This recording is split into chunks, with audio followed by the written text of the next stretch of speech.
Good afternoon, everybody, and thank you for joining us today on today's webinar. My name is Daniel Marsh, and I'm a sales engineer. I cover the northern region of the UK. I'm also joined by Nigel Canning, who is our sales engineer for the southern area. He's going to be monitoring the chat and the question section. So if you do have any questions or anything, feel free to pop them in there. We will have a question and answer section at the end as well. So today's webinar, we are going to be covering SD-WAN. What is SD-WAN? SD-WAN stands for Software Defined Wide Area Network. In simple terms, it's an easy way of managing VPN connectivities and can be a replacement for things such as an MPLS service or a Tier 1 ISP services. Now, them specific services can be quite expensive. So when it comes to implementing this, it is a cost-saving method as well as providing you that sort of enterprise technology. Because here at Zyxel, we do believe that the enterprise technology should be available for the SMB market. So traditionally speaking, with a traditional site-to-site VPN, there are some complex methods in setting them up. When you've got two offices, it's generally not so bad, but when you start implementing further offices, you start coming against particular issues such as large routing tables, bigger overheads and things such as that. So typically speaking, one or two sites not too bad, but when you actually start increasing it and putting more sites onto it, it does start potentially causing a choke point at your head office. So if all the information is funneling through your head office, then the internet line at the head office can then become quite congested and what's called a choke point or congested. One way to get around this is by setting up direct VPNs from the remote sites so that the information can flow freely between them. Now what you find is when you start doing that, you've got large routing tables to manage, so if there's anything that goes wrong, especially for the technical guys, it can be quite a minefield to manage it. One of the other things as well is when you do set up a VPN connection, there's no way of actually monitoring the line and sending traffic down a line which potentially is better than the other one. So if one gets degraded, it's going to be going down it, so you could experience loss of VoIP service and lose data integrity. As you can see, what's being displayed at the moment, one of the lines is currently degraded, but VoIP traffic and things such as that is still being sent down there because there's no way of automatically switching between the two. So some of the things that SD-WAN does offer you is zero touch provisioning. So that's allowing you to provision the unit with physically not having to do much configuration to it at all. You just set it up on the actual portal itself, and then you can onboard it relatively easy in various methods, which I'll cover later on. You've got something called dynamic path selection as well, which you basically set up some service class parameters, and based on what sort of traffic you're sending, so whether it be real-time traffic, transactional or bulk traffic, it will determine which is the best line that it should send it down. It also includes WAN optimization, which is a way of improving the WAN performance with like a Zyxel algorithm in which it compresses the data and allows it to actually maximize the performance of your internet line. It also includes content filtering, so being able to block certain content. This can also be done at organization level and pushed down to the individual sites. It also contains application intelligence, so depending on what sort of application you're using, whether it be Skype, whether it be Teams, whether it be sort of GoToMeetings or WebEx or anything like that, you can specifically send it down at the best line. So if you've got an ADSL line which potentially is quite choppy and quite slow, you can send it down like your fiber line, which has a higher capacity and a more reliable transit. One of the good features as well is a dynamic mesh VPN, which allows you to reduce bottlenecks in the network because it will dynamically send the traffic to the correct site and avoiding them choke points that I mentioned on the earlier slide.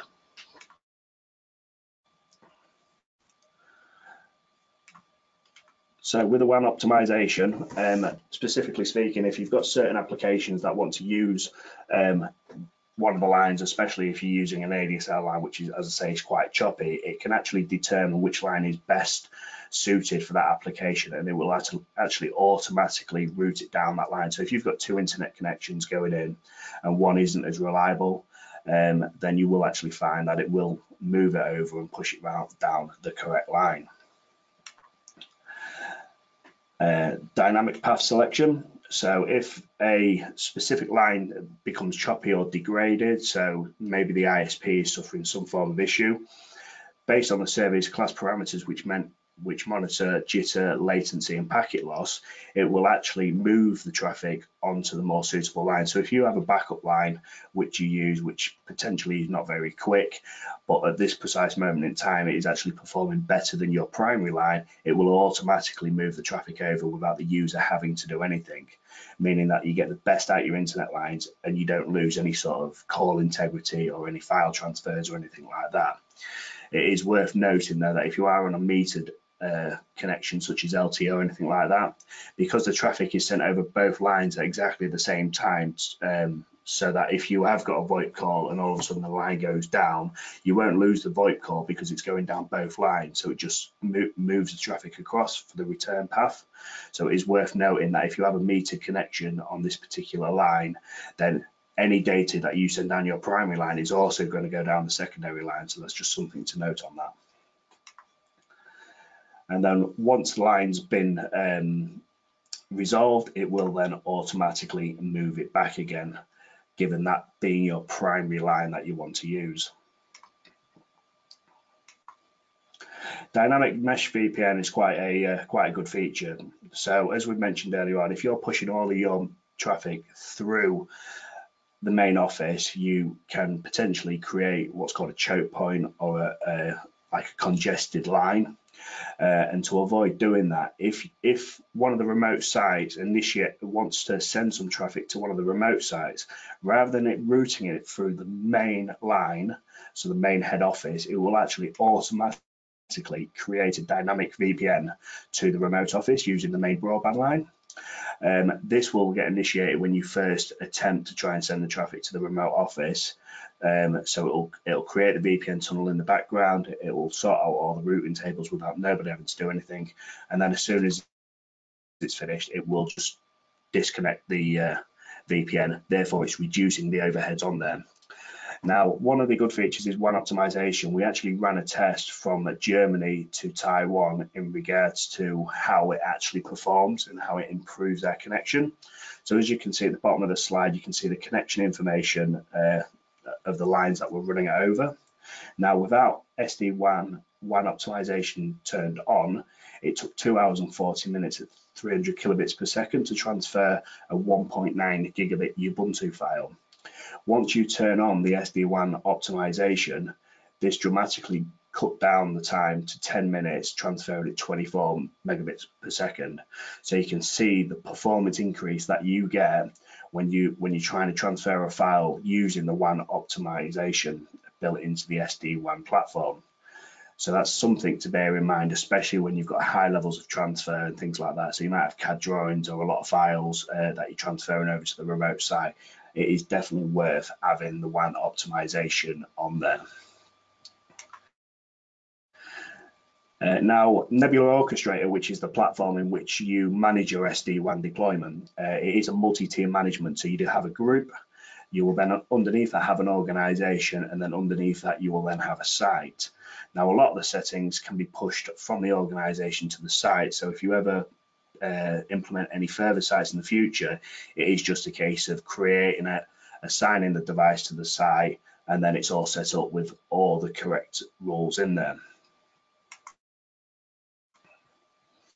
So being able to gain control over all of your sites in one central location, such as at the organization level, will allow you to configure firewall rules specific to the whole organization, setting up geo-enforcer, so restricting certain countries from accessing your network to further protect it, and any content filtering policies that you've put in place as well will also be replicated down to the individual sites.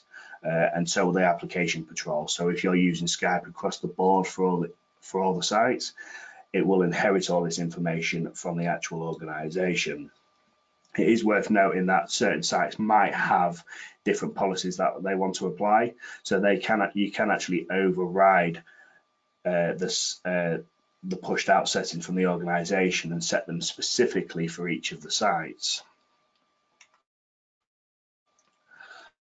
So it is simple to switch. So if you are currently using any of the supported devices on SD-WAN, which I'll go over the ones that we do have supported in a few moments, it is simple to switch. So it's just a case of resetting its factory defaults using the button, so sticking a pin in the unit itself to reset it.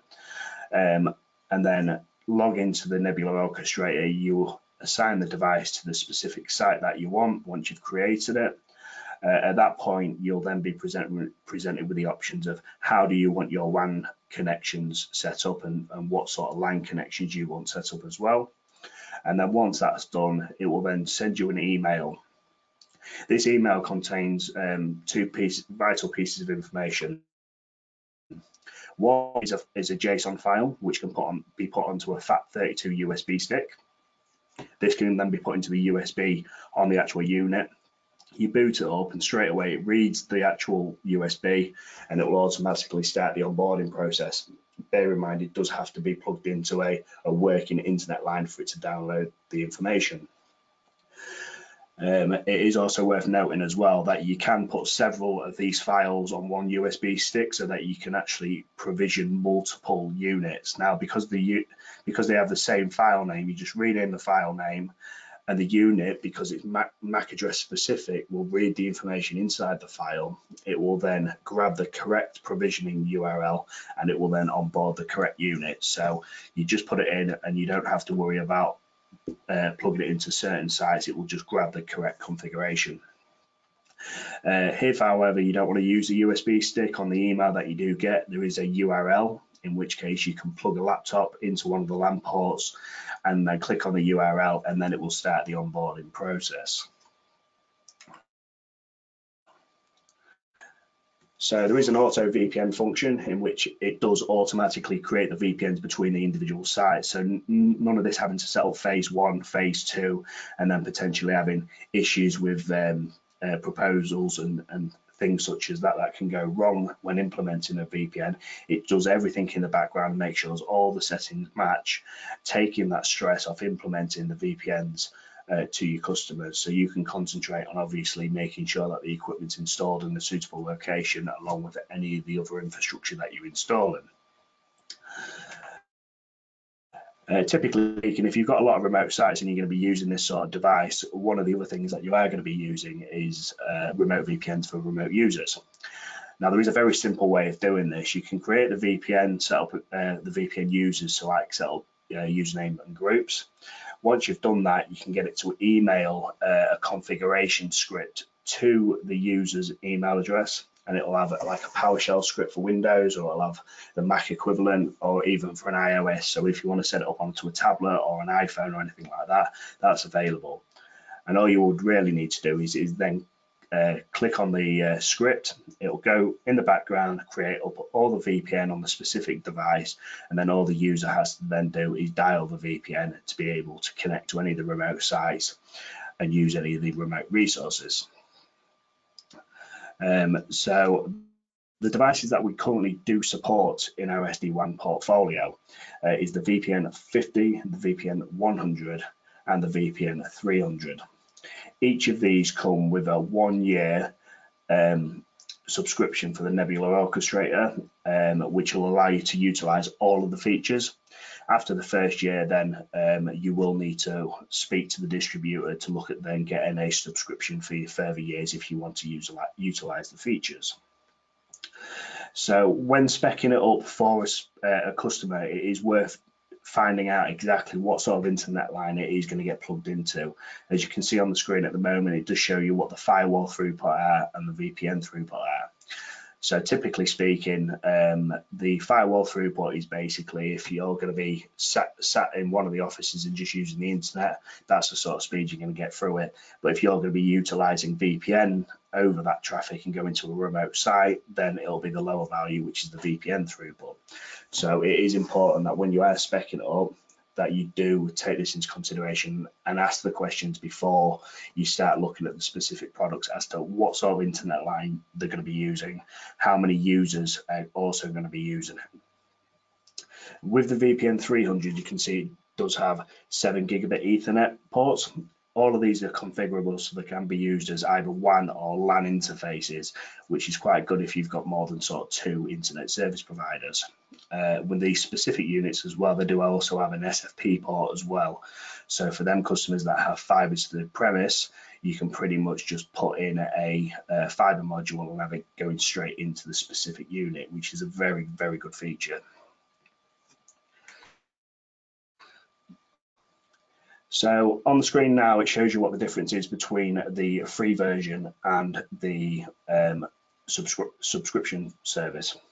So you can see that with the subscription service, you get the dynamic path selection, the WAN optimization, the content filter, and the geo enforcer. So just to reiterate that the dynamic path selection is very handy, because obviously if any lines are degraded or anything like that, it actively monitors it and it can easily switch the data between the two, therefore maintaining a real high uptime and making sure that you're not suffering, especially with VoIP being such a big thing nowadays. It's worth going for the subscription service and taking benefit of this dynamic path selection.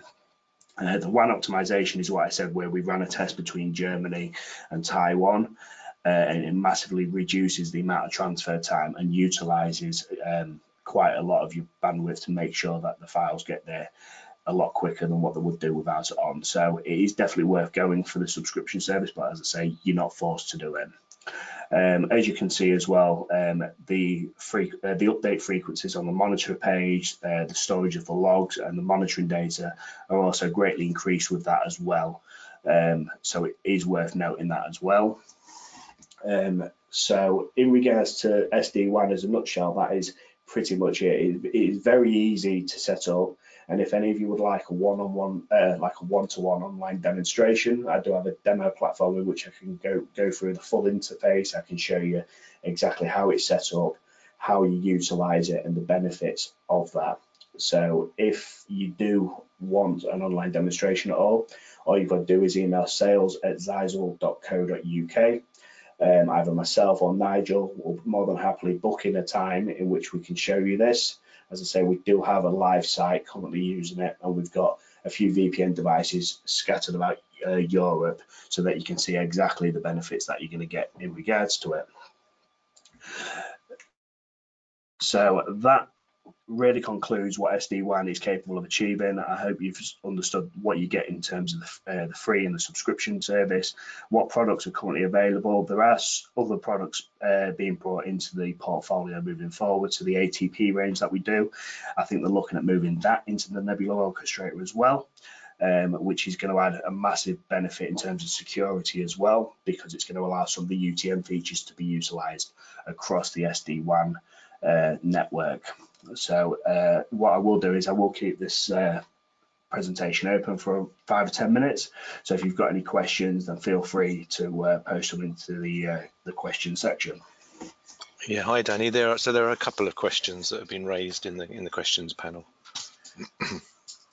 Right. Okay. So I can see that Paul's commented about the dynamic path selection process real time. It is real time. So if any WANs do suddenly degrade, then it will automatically switch over.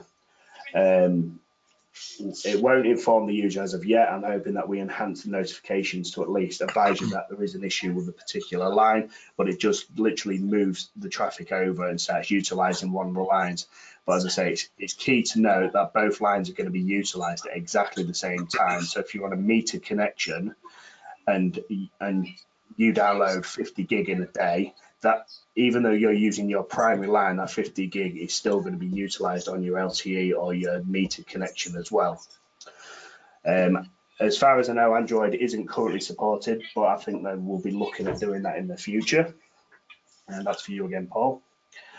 In regards to the USG series being added to the portfolio, I don't believe that is going to be the case. I think we're just going to jump straight to the ATP and get that onboarded with the Nebula Orchestrator side of things.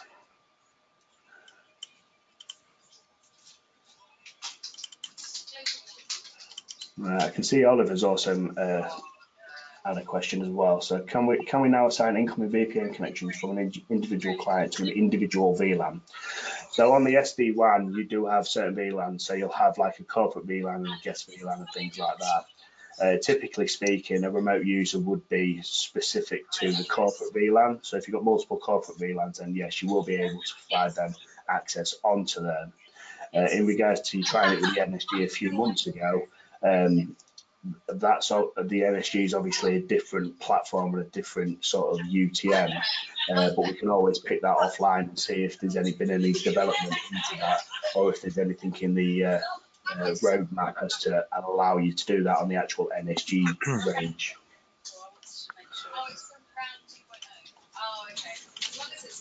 So I'll make a note of all your details, Oliver, and I'll get in touch with you offline and have a bit of a conversation with you about it, and then we can sort of go from there.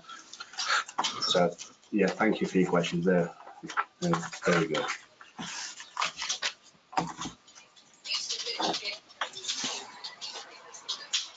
So as I say, I'll keep it open for a little bit longer.